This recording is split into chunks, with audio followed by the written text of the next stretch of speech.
So, folks, I just want to say welcome to the new normal.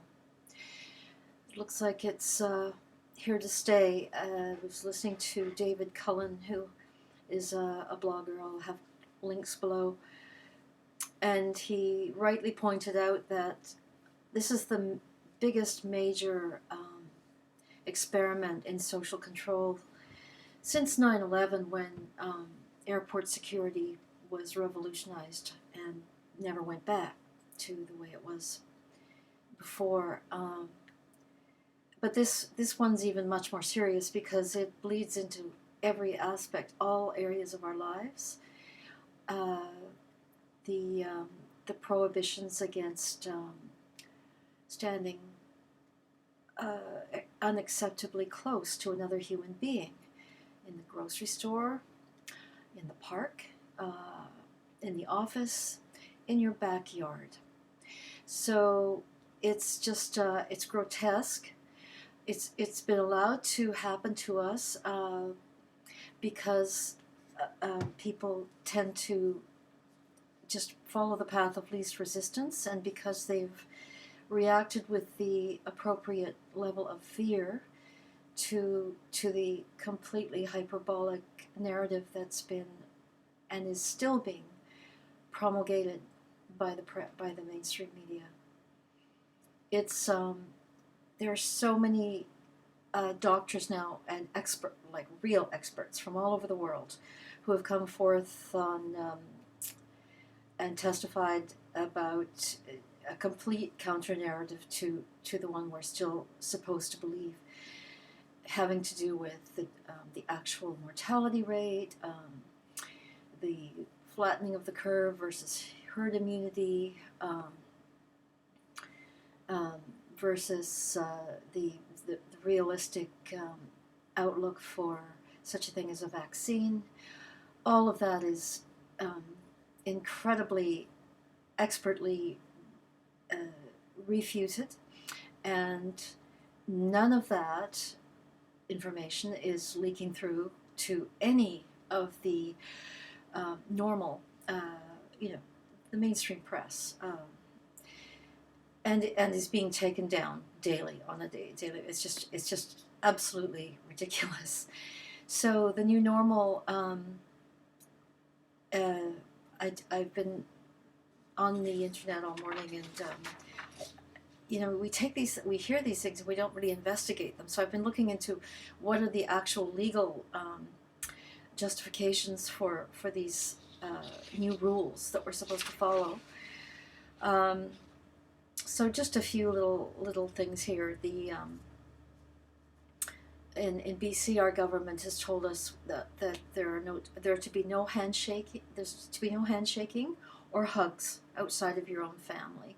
But we're even seeing families refusing to hug each other by putting huge plastic bags over their arms and faces, in front of their faces. We're supposed to keep physical distance at all times out in public, and only get together in small groups of around 2 to 6 people, and keep at a safe physical distance. So no weddings, no events, no concerts, no this, no that, no everything. The most shocking thing is the school restrictions. Apparently in Quebec schools they're going to be reconvening May the 19th, and just listen to some of their guidelines. And so the students will spend their entire day, including lunchtime, in their assigned seats. There's too many to mention here, but everything that they have has to be labeled and kept with them. No more lockers, no sharing of any items, no toys, wax crayons. Imagine what this does to little kids' minds, and they're not allowed to sit next to each other. When weather permits, recess breaks will be held outdoors and will entail walking outside at safely distanced from one another in a prearranged pattern. Any gatherings of students or groups of students together is not permitted. Just think about that for 1 second. Bathroom visits will be monitored and escorted so that proper disinfection by our caretakers can follow before another student uses the facilities. No cafeteria service. No parent volunteers in the school. Off limits to parents.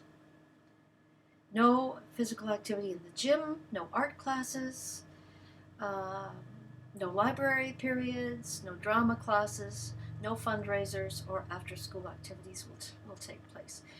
Okay, so even if none of those quite so draconian measures are taking place in our schools, just the ongoing reminders, billboards everywhere, and the people in the store telling us to stay 6 feet apart from one another. It just, what that does, it gets into the psyche, and it makes us all suspicious, paranoid, second guess ourselves, and it's an unacceptable human situation. It's like our humanity is being stripped away from us, and all for nothing, because it's already known that these extreme measures were never really needed in the first place, let alone now that the crisis, such as it was, has peaked. Anyway, I just find this a deplorable state of affairs.